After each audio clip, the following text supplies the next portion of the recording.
The rain-soaked airship creaked as it drifted through a bruised, violet sky.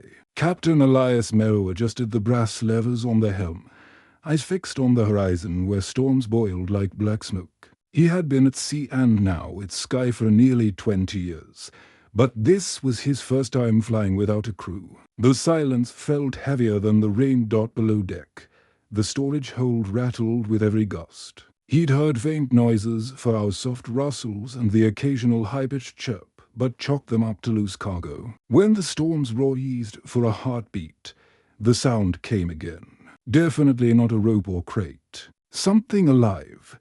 Elias descended the iron stairway, lantern swaying in his grip. The smell of damp wood and engine oil filled the hold. He nudged aside a crate, then another. That's when he spotted it. A cracked egg the size of a melon, its shell shimmering like green glass. Beside it sat a creature no bigger than a house, cat-sleeked scales of moonlit silver, tiny horns barely peeking above a soft, round head.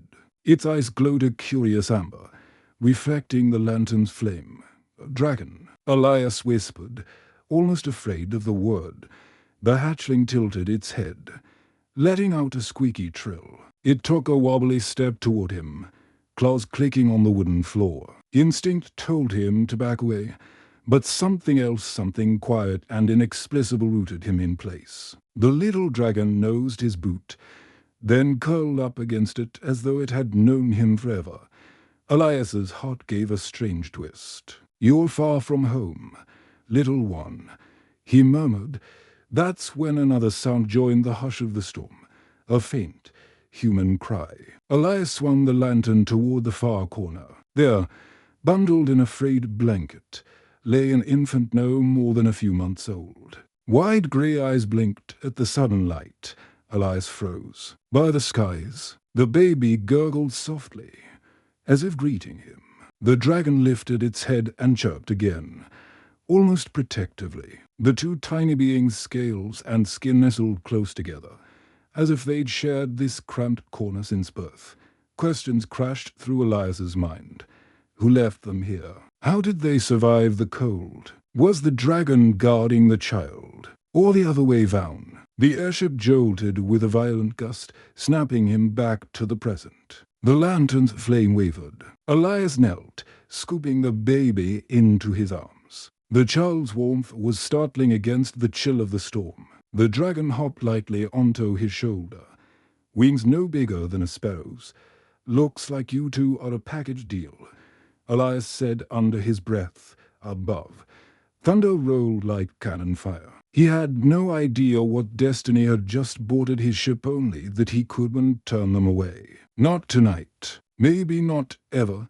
The hatchling let out a soft hum, curling its tail round the infant's tiny hand. The baby, in turn, clasped the dragon's scaled tail and giggled, a sound brighter than the storm outside, for the first time in years. Captain Elias Merrow felt something stir in his chest, a sense that the lonely course of his life had just shifted forever. The storm broke just before dawn, leaving the world slick with rainlight and the smell of cold iron. Captain Elias Merrow stood at the helm, one hand on the wheel, the other cradling a cup of bitter tea that had long since gone lukewarm. Below deck, the baby slept inside a makeshift cradle, padded supply crate lined with spare wool blankets swirled. Little dragon perched nearby like a sentry carved from moonstone. Elias still wasn't sure what unsettled him more, the baby's unexpected presence or the dragon's quiet devotion. Every time the child stirred, the dragon's eyes glowed a deeper amber, wings shivering as if tuned to the baby's heartbeat. It hadn't left the infant's side since the moment he'd found them. He checked the sky charts again. The next major port, Solmere, lay 3 days' flight to the east. Solmere bustled with merchants and scholars, a place where questions could be asked discreetly and answers might be found. But as he adjusted the levers and felt the airship respond with a low hum, an nagging unease threaded through his mind. Whoever abandoned the child might not have given up so easily. By mid-morning, sunlight streaked across the battered deck. Elias brought a plate of salted bread below, only to find the baby awake and kicking in delight at the dragon's antics. The hatchling was hopping in small, awkward arcs, releasing tiny puffs of pale smoke with each landing. "Well," Elias muttered, leaning on the doorframe, "I suppose you've both decided this ship belongs to you now." The baby squealed in answer. The dragon turned, eyes bright, and let out a trill that sounded suspiciously like laughter. Elias chuckled despite himself. He'd been alone for so long years of skyroots and silent meals that the sound of innocent joy pressed against an old wound he'd forgotten how to feel. "Guess I should give you names," he said. Crouching beside the crate, he studied the baby first. Grey eyes flecked with silver, dark wisps of hair curling at the crown. "How about Orion? Strong name for a stargazer." The child blinked, as though considering, then offered a drooling grin. "And you," Elias said, turning to the dragon. "You're all sparks and smoke." "Maybe." Ashling, the dragon chirped and flapped its tiny wings, sending a few silver scales drifting like fallen stars. The names settled into the air as if they'd always been theirs. That night, as the airship floated under a blanket of constellations, Elias dreamed for the first time in years. He dreamed of a tower of black stone rising from a turbulent sea, its windows glowing with a dim, dangerous light. A figure cloaked in shadow whispered his name in a language he almost understood. He woke to a low hiss. Ashling stood rigid beside Orion's crate, wings outstretched, throat pulsing with a faint blue glow. Elias followed the dragon's gaze to the porthole. A second airship loomed in the distance, its silhouette jagged against the stars. No lanterns burned aboard it, only a single, eerie light near the bow. Sky marauders, Elias breathed, heart thudding. They were notorious for silent raids, known to take anything of value: cargo, coin, people. He dimmed his cabin lamp and hurried to the helm. The shadow ship kept pace, its engines a low hum beneath the wind. Elias pushed his own vessel to the limit, steam gauges quivering as the engine roared. Clouds swallowed them, but the other craft remained a dark phantom on the horizon. From below, Orion let out a soft cry, as if sensing danger. Ashling answered with a sharp trill. Then a sudden burst of light, an arc of shimmering sparks shot from the dragon's small jaws. It lit the cabin like summer lightning. Elias stared, stunned. "You can breathe fire." It wasn't full fire yet, more like molten starlight, but it was enough to leave the scent of scorched air. The marauder ship faltered, its silhouette veering sharply away as if the pilot had caught the brief flash and thought twice. When the sky finally settled into silence, Elias released a shaky breath. He returned to the hold, where Orion had drifted back to sleep with a thumb in his mouth. Ashling curled protectively round the child's small body. "You two are no ordinary stowaways," Elias whispered, brushing a finger along the dragon's silken scales. "And whoever's looking for you, they won't stop." Ashling opened one amber eye, unblinking and ancient for a creature so young. Elias sat beside the crate until the first blush of dawn. For the first time, he admitted a truth he hadn't dared shape into words. He wasn't just carrying mysterious passengers. He was part of something larger, something that might change the wide skies forever. The airship glided over a quilt of grey-green hills as the first spires of Solmere appeared, shining like copper needles in the rising sun. Captain Elias Merrow tightened his scarf and exhaled a cloud of frost. 3 days of uneasy travel lay behind them, 3 days of sleepless nights, Orion's soft cries, and the constant watch for the shadow ship that had haunted their skies below deck. The baby cooed while the tiny dragon stretched languid wings, their silver membranes catching the dawn like spun glass. Ashling had grown almost visibly in those few days, claws sharper, horns beginning to curl. Elias wasn't sure whether to be amazed or alarmed. The harbour of many ton where Solmere's main port smelled of spice, wet rope, and 1,000 different stories. Dock workers shouted in half a dozen languages as steamships hissed and sky balloons drifted lazily above the bay. Elias secured a private berth and wrapped Orion in a wool blanket. Aisling, despite repeated attempts to perch on Elias's shoulder, finally settled in the hood of his Khotan oddly regal passenger. "Keep that head down, spark tail," Elias muttered, feeling the dragon's warm breath against his neck. He needed answers. Who had left a human infant and a dragon egg on a cargo vessel bound for the outer territories? And why a phantom ship had followed them through storm and starlight?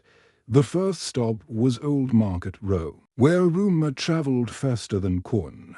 The librarian of silent bells and aging bookseller pointed Elias toward a weathered tower at the square's edge. "If you seek truths the guild would rather bury," the man whispered, "ask for Master Kale, keeper of the silent bells." Inside, incense and paper dust hung heavy in the air. Dozens of brass bells swayed soundlessly from the ceiling, their clappers removed. A thin figure emerged from between towering shelves, long silver hair, eyes like storm glass.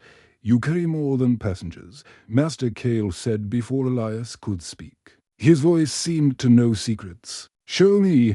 Elias hesitated, then pulled back the blanket to reveal Orion's sleeping face. Aisling poked a small head from the coat's hood, amber eyes gleaming. Kale drew a sharp breath. "A child of the starfall, and a wormling of the ancient lines. They're bound." "Bound," Elias repeated, unsure whether to laugh or run. "Centuries ago," Kale explained, "there was a prophecy. When the sky is split by shadow and flame, a child of starlight and a dragon of silver fire will choose the world's path. Many have sought that child, some to protect, more to possess." Elias felt the room tilt. "Someone is chasing us," he admitted. "A dark airship. No lights. Fast as a hawk."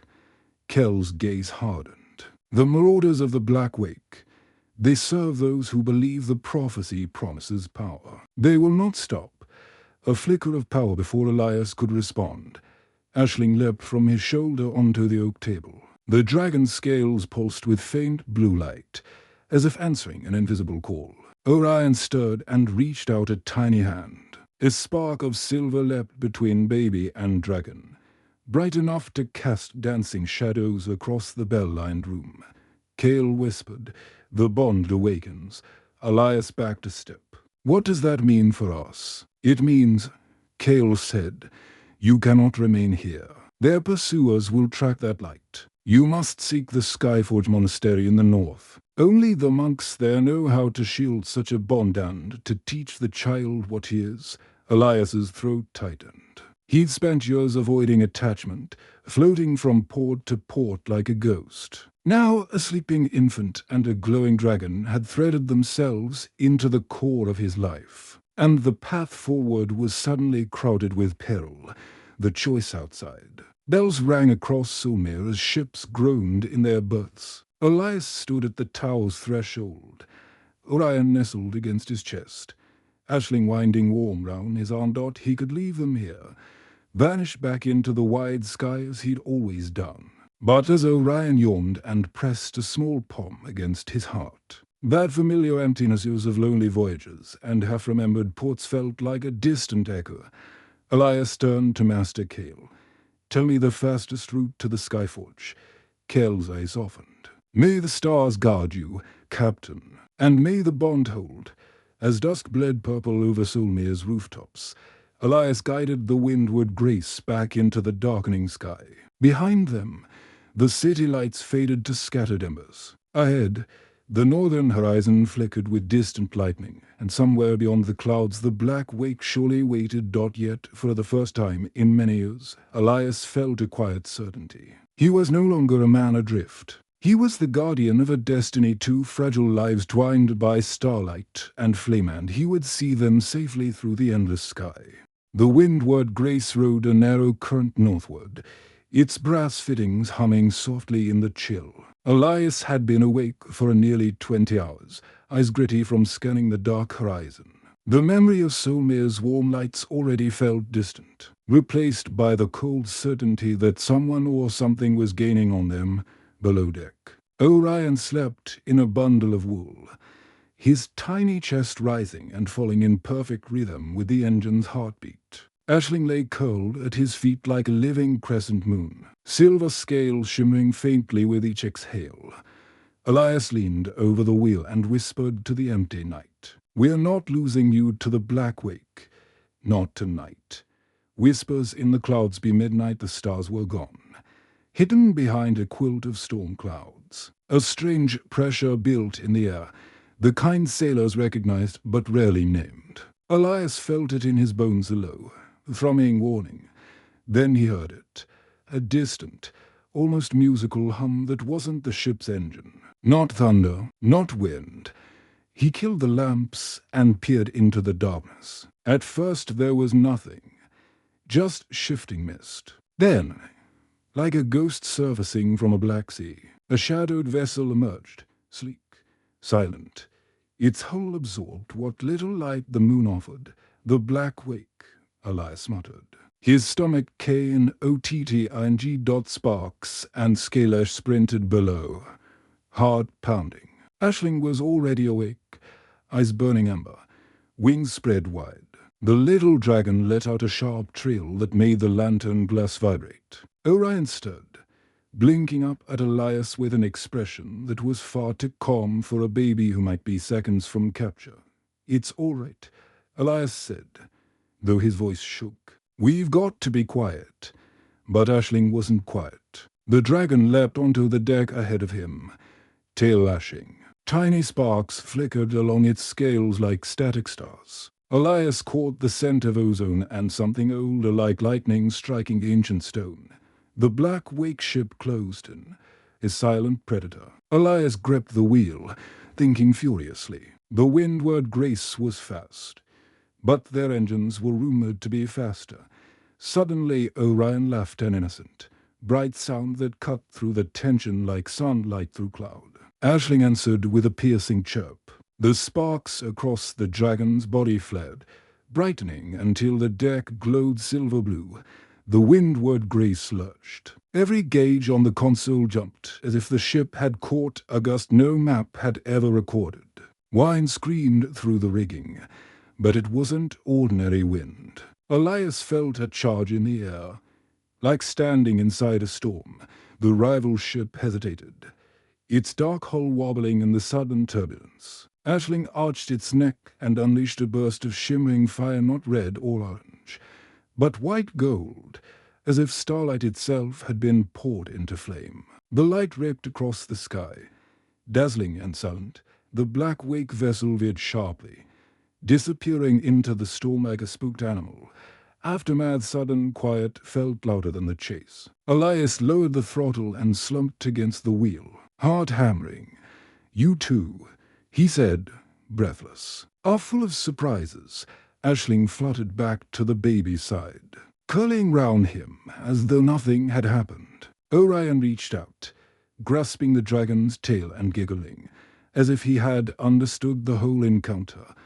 Elias knelt beside them. "You saved us," he whispered. "Both of you," a warm glowing good in the air faint, silvery mist that clung to Orion's tiny fingers and the dragon's wings. For a fleeting moment Elias swore he heard a low, resonant hum beneath the engine's steady thrum. A song, almost, all a promise. The road ahead beyond the skies cleared, revealing a jagged horizon of snow-capped peaks. The sky-forged mountains rose like a wall of ancient guardians. Somewhere among those froze and summits lay the monastery Master Kale had spoken of, a place where answers waited, and perhaps a way to shield the bond between child and dragon. Elias tightened his scarf and set the course. They would need supplies, shelter, and courage for the climb ahead. He glanced back at the sleeping infant and the vigilant dragon, their breaths rising in soft tandem. A strange, quiet pride settled in his chest. He had been a wanderer, a man with no home and no purpose. Now, he carried a purpose heavier than the mountains themselves. The windward Grace tilted north, chasing the pale light of morning. Whatever awaited in those icy heights, they would face it together, captain, child, and the little dragon whose heart burned like a new star. The sun broke over the Skyforge mountains like a blade of gold splitting the frozen sky. For 2 days the windward grace had skirted jagged peaks and turbulent downdrafts, every mile colder than the last. Elias guided the airship through narrow passes where sheer cliffs rose like the walls of an endless fortress. Below deck, Orion slept swaddled in extra blankets, his breath a tiny cloud in the frigid air. Aisling stayed close, silver scales now deepening to a faint blue that shimmered when the lantern light caught them. Elias had begun to wonder if the dragon was growing faster with every league its wings stretched longer each dawn. Claws sharpening in silence, a message in the ice at dusk on the 3rd day. The clouds parted to reveal a lonely plateau of pale stone. Elias lowered the ship carefully, the hull creaking in the thin air. The moment the keel touched the ground, a strange resonance swept through the deck, a low vibration, almost like a heartbeat beneath the ice. Aisling hopped to the rail, head tilted. From the snow rose a pillar of translucent crystal, taller than a man and etched with symbols that shimmered faintly in the twilight. Elias stepped closer. The markings pulsed as if responding to his presence. He brushed away a drift of snow and caught his breath. Among the ancient runes, a single phrase shone in old Skytana language he barely remembered from his apprentice days. Guardian of the Bond. Follow the northern star to the gates of flame. He felt the words more than he understood them, a soft echo in his bones. Behind him, Orion gurgled awake, and Aisling let out a gentle trill that harmonized with the pillar's hum. The glow faded, leaving the plateau in silent dusk. Elias turned back to the ship, heart racing. "The monastery is close," he murmured, "and it knows we're coming. The monastery of Flamith next morning." They followed the brightest star until the sky itself seemed to burn. A narrow canyon opened to reveal an immense arch of black volcanic stone. Carved in its surface were patterns of fire and wing, each line glowing faintly with inner heat dot as the windward grace drifted through. Warmth replaced the mountain chill. The air smelled of cedar smoke and something older. A scent like the memory of lightning. Waiting beyond the arch was a cluster of domed halls and soaring towers, the Skyforge Monastery. Perched as if grown from the mountain itself, figures in dark crimson robes stood at the landing platform. Hoods pulled low. One stepped forward, his face lined like old parchment, eyes bright as molten silver. "You have brought the bonded," he said without introduction. His gaze settled first on Orion, then on the small dragon coiled protectively at the child's side. "And the prophecy lives." Elias tightened his hold on the baby. "I don't care about prophecy," he said. "I care that the Black Wake is hunting us." The monk's expression softened. "The hunters come because they fear what these two represent, a joining of sky and star that cannot be commanded. You were chosen not by chance, but by the bond itself." A test of Flamith monks led them to a great hall lit by rivers of molten metal flowing beneath glass floors. In the center stood a circular dais inscribed with the same runes Elias had seen in the ice. "Place them here," the elder instructed. Elias hesitated. Orion blinked up at him. Calm's moonlight. Aisling let out a soft chirp, then stepped boldly onto the glowing platform, wings slightly spread. Elias set the baby beside the dragon and stepped back. The runes ignited, and a column of golden light rose round them. Aisling's scales shone like 1,000 mirrors. Orion reached toward the dragon, and a sudden rush of warmth filled the hall. Sparks danced in the air like tiny stars. The elder closed his eyes. "The bond is true. Together they are more than prophecy, they are a promise. But you, Captain Merrow, must choose. Remain their guardian, and the path ahead will be perilous. Or walk away now, and the bond will fade into shadow." The choice hardly felt like a choice at all. Elias looked at the infant, at the dragon's steadfast eyes, and knew. "I stay," he said simply, shadows on the wind that night. From a terrace overlooking endless peaks, Elias held Orion while Aisling perched on the railing, tail flicking like a metronome. For the first time since the stormy night they'd appeared on his ship, he felt a deep, anchoring peace. Then a distant flare cut across the dark sky, a streak of black and crimson. Elias's heart clenched. Far off, like a wound in the stars, the shadow ship of the Black Wake moved again. "They've found us," he whispered. Ashling turned, eyes blazing with pale fire. Orion cooed softly, and in that sound Elias heard not fear but quiet certainty. The elder's voice came from behind him, calm as stone. "The hunters come, yes, but the bond is ready to be tested. And so are you." Elias tightened his grip on the child. The air smelled of coming snow and distant thunder. Whatever storm approached, they would meet it together, captain, child, and the little dragon whose heart now beat in rhythm with his own. The first alarm bell of the Skyforge monastery tolled long before dawn. Its sound was deep and resonant, a single note that vibrated through the stone like the pulse of the mountain itself. Elias woke instantly. He had been sleeping lightly beside Orion's cradle. Aisling coiled like a silver spring at his feet. The second bell followed. Sharp, urgent. "They've come," Elias murmured. Ashling snapped awake. Wings half unfurled. The dragon's eyes blazed a fierce amber, casting shards of light across the walls. Orion stirred, but did not cry. He simply blinked up at Elias, calm in a way that sent a chill through the captain's chest. The gathering by the time they reached the outer courtyard, the monks were already at their stations. Torches lined the perimeter, their flames bending in the wind. Aetherkind, the silver-eyed leader who had greeted them, stood at the center, staff planted in the stone. "The Black Wake approaches through the southern pass," Ken announced. "The bond must be protected at all costs." Elias adjusted the strap of his satchel. "If they're after Orion and Aisling, I'll stand with you." Ken met his gaze. "You were chosen to guard them, not to hide behind walls. When the moment comes, the bond itself will guide your path." The shadow sheep below, metallic groan, rolled across the peaks. Through the swirling snow, a vast silhouette emerged, black hull gleaming with a sickly red glow. The marauder vessel dwarfed the windward grace, its engines coughing out clouds of ash like a dying volcano. Smaller attack skiffs peeled away from its sides, gliding over the icy canyon with silent precision. Aisling hissed, smoke curling from tiny nostrils. The baby reached for the dragon's tail. Unafraid, Ken raised his staff. "Remember this, the bond is not a weapon. It is a choice. Only when heart answers heart will its true power wake." The breath of starlight, the first skiff darted forward. A blow of black iron, arrows tipped with glimmering toxin hissed through the air, striking the monastery's outer shield and exploding in bursts of cold flame. Elias ducked behind a stone pillar, Orion tight against his chest. Aisling leapt to the top of the pillar, wings snapping open. For a heartbeat the dragon seemed impossibly large, each scale alive with light.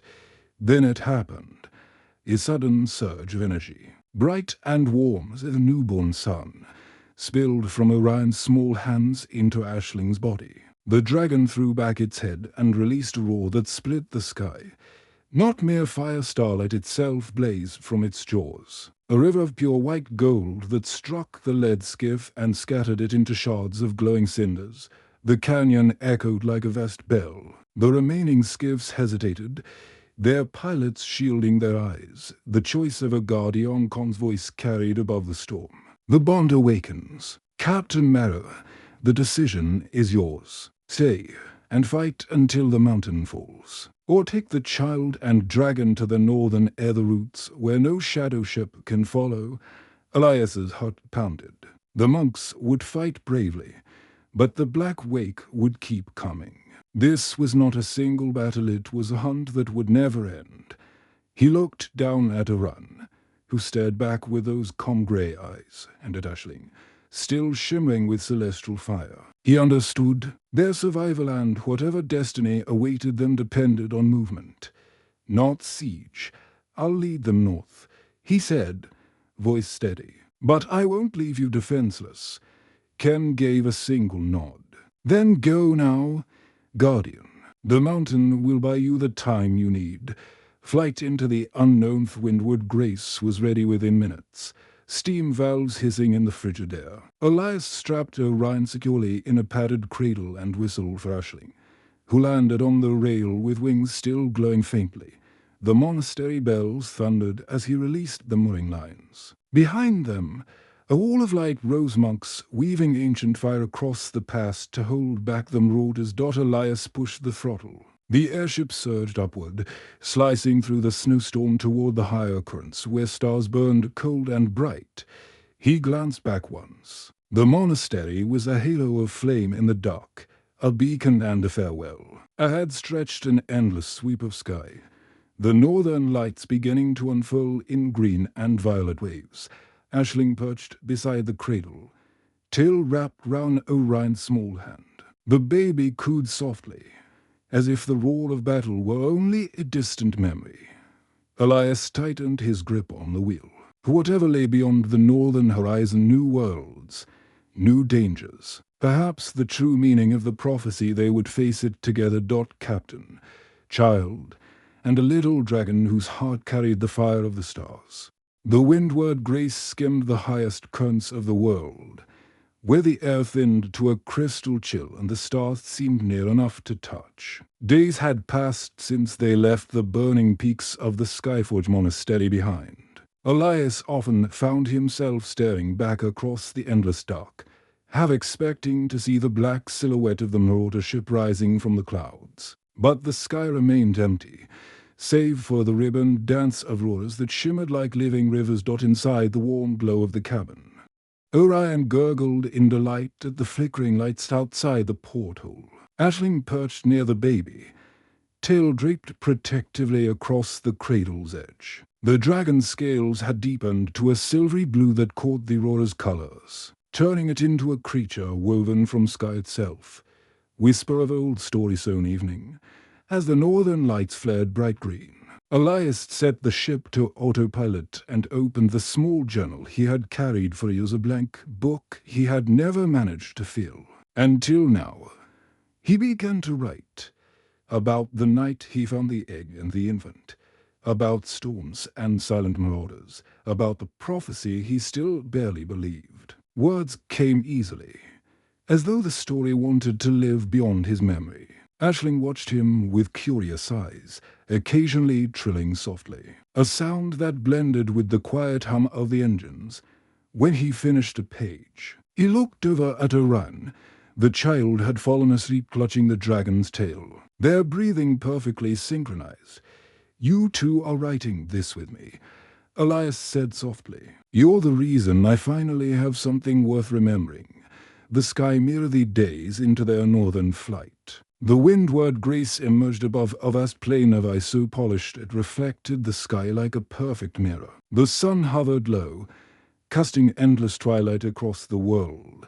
Elias guided the ship down until its shadow skimmed the glassy surface. A strange tranquility settled over him, as if the earth and heavens had decided to trade places. Ashling hopped onto the rail, head tilted back. A low hum began to vibrate through the hull, faint but unmistakable. Orion awoke and giggled, reaching toward the window. Tiny sparks danced round his fingertips. The sound grew stronger. From beneath the ice, soft lights bloomed, pale blue and violet, forming a spiral that pulsed like a heartbeat. Elias tightened his coat and stepped onto the deck. The air smelled faintly of salt and something older, like stone that remembered the sea. He couldn't tell if the glow came from deep water or deep sky. Aisling gave a low, musical trill. The lights below answered with a brief, brighter flare. Visitors of the ether, a sudden gust swept across the plain, carrying with it a chorus of faint, bell-like tones. Then, as if drawn from the air itself, figures appeared, tall, graceful, their forms shimmering like moonlit mist. They had no clear faces, only outlines of light and the suggestion of wings. Elias stepped instinctively in front of Orion and Aisling. "Who are you?" he called, voice echoing against the frozen expanse. The tallest figure inclined its head.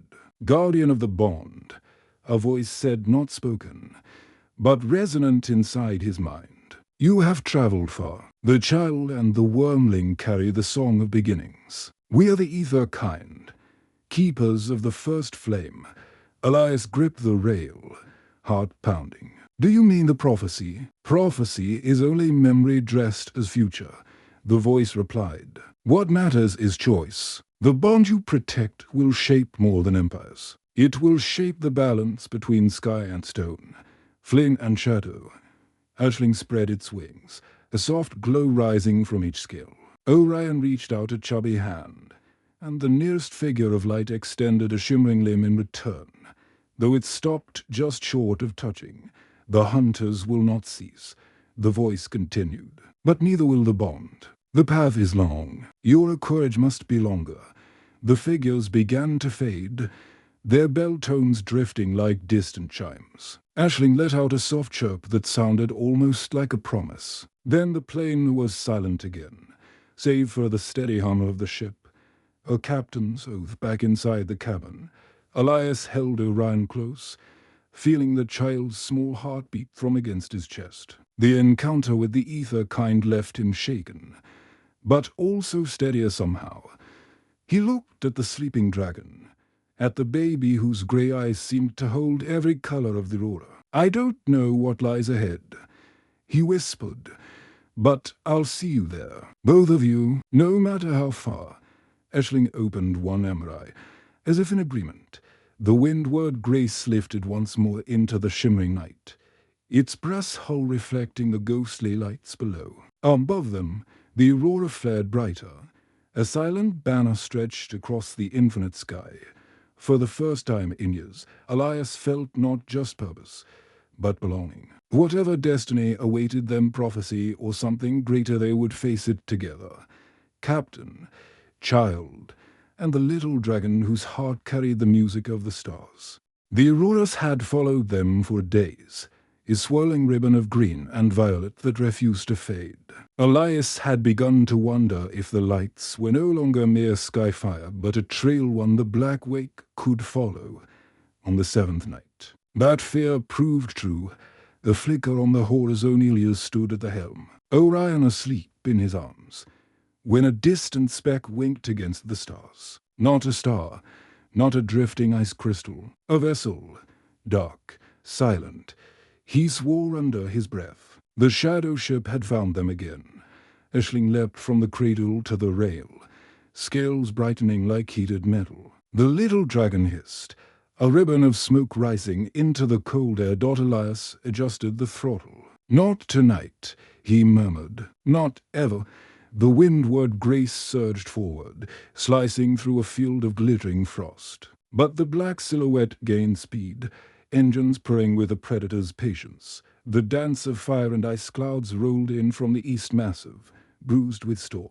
Elias dove into them, hoping the thick mist would hide their trail. Lightning flickered inside the fog like silent cameras. From the darkness came the low thrum of the Black Wake's engines. Closer.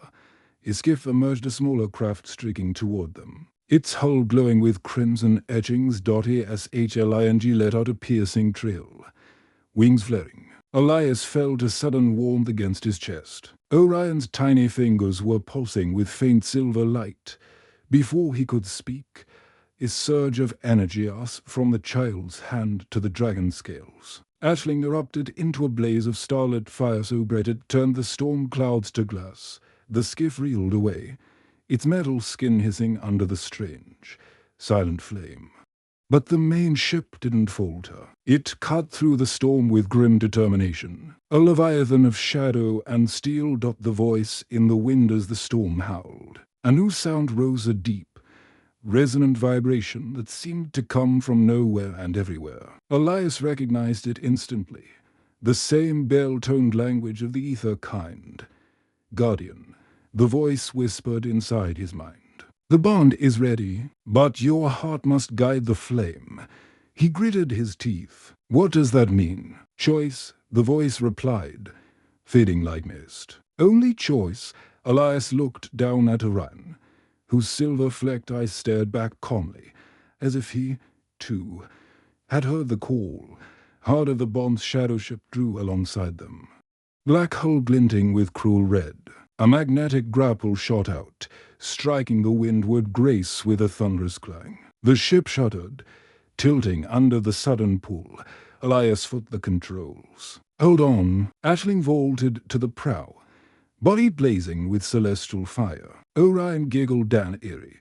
Fearless Sundance stretched his tiny arms toward the enemy vessel. A pillar of white gold light burst from the dragon's throat, carrying the same silver spark that glowed in Orion's eyes. The beam struck the grapple line, turning iron to shimmering dust. The black wake ship recoiled, engines whining. Then, without warning, it veered sharply and vanished into the storm's heart, as if swallowed by the night itself, quiet after the tempestulence fell, broken only by the gentle creak of the windward grace and the fading growl of thunder. Aisling's glow dimmed to a soft shimmer. The dragon fluttered back to Orion's side, wrapping its tail round the child like a silver ribbon. Elias sank to his knees, breathless. You did it, he whispered. You both did. He thought of the Aetherkind's words, choice, not prophecy. Perhaps the power wasn't about firelight, but about the bond itself to lives, so deeply connected they could bend the world when they stood together, toward the unknown as dawn broke. The storm clouds dissolved, revealing a horizon painted in copper and rose. Elias set the course farther north, where legends spoke of a hidden archipelago known only as the Star Isles, a place beyond the reach of hunters and empires. A place where a child and a dragon might grow into whatever destiny they chose. He looked at Orion, asleep again, with one tiny hand resting on Aisling's warm scales. The baby's breath and the dragon's gentle hum matched the rhythm of the ship itself, a single heartbeat carrying them forward. For the first time, Elias smiled without the shadow of worry. Whatever dangers lay ahead, they were more than a prophecy now. They were a family forged in starlight.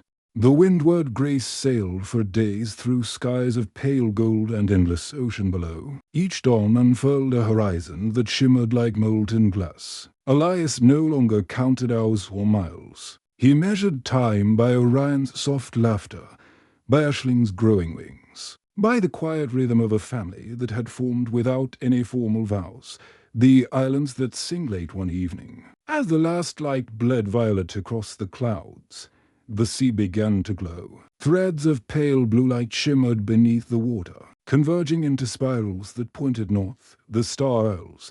Elias whispered. He guided the ship downward until the hull skimmed the warm mist rising from the water. As the mists parted, an archipelago emerged, decked peaks clothed in emerald forest and crowned with towers of white crystal that caught the moonlight and scattered it like 1,000 tiny suns. From the tallest spire came a low, musical resonance, as though the island itself was breathing. Aisling pressed against the porthole, scales reflecting every hue of starlight. Orion clapped his small hands and laughed clear, ringing sound that harmonized with the distant tone of the crystals. A welcome of light. They landed on a stretch of soft black sand. The air smelled of salt and blooming night flowers. Elias carried Orion while Aisling padded silently beside them. Shapes of shimmering silver stepped from the trees, figures like those they had seen across the ice plains. The Aetherkind. But here their outlines were sharper, more luminous. One approached, eyes like twin moons. Guardian, the voice sang in Elias's mind. You have kept the bond through storm and shadow. Elias tightened his hold on Orion. He's safe, he said. They both are. Safe and ready, the figure replied. The flame is theirs now, not ours. But you. It turned its bright gaze fully on him. You chose love over fear. That choice bends more worlds than power ever could. The figure extended a hand of pure light. Orion reached toward it, and a gentle spark leapt from his fingertips to the being's palm. A quiet warmth spread through the clearing, like the hush before dawn. A decision of the heart, the Aetherkind guided them to a high plateau where the stars stretched so near they looked like a silver rive. Below, waves of bioluminescent water lapped the cliffs. "This place is sanctuary," the voice whispered. "But sanctuary is not stillness. The child will grow. The dragon will fly. One day they will choose whether to guard the balance or remake it. Your task is nearly done." Elias felt the weight of those words. For the first time in years, he imagined a life beyond constant flight. A home. He looked at Orion, who now stood upright with Aisling steadying him with a wing. The baby's eyes glowed softly, mirroring the constellations above.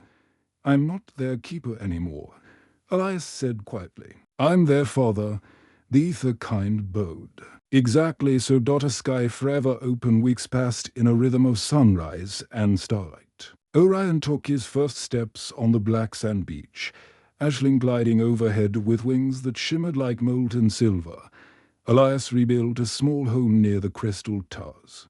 Its walls opened to the sea breeze. Each evening he watched the dragon and child chase fireflies that glowed brighter than lanterns, their laughter echoing across the water dots sometimes at night. He heard the distant thrum of engines in the outer sky, a reminder that the world beyond still churned with empires and hunters. But the sound no longer stirred fear. The bond that had carried them across storms and shadows felt unbreakable. One evening, as the first true winter stars rose, Aisling landed beside him. The dragon tilted its head toward the endless heavens, then gave a soft trill. An invitation. Elias looked to Orion, now toddling confidently across the sand. The child pointed skyward, eyes alight. Another flight. Elias asked with a grin.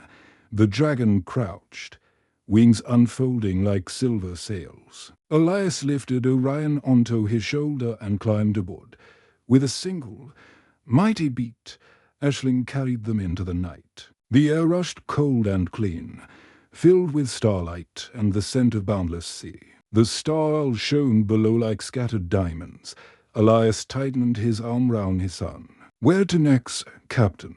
he whispered. Orion laughed, a sound that seemed to blend with the music of the spheres, and together with the little dragon leading a bright arc across the heavens they soared toward a horizon that had no end.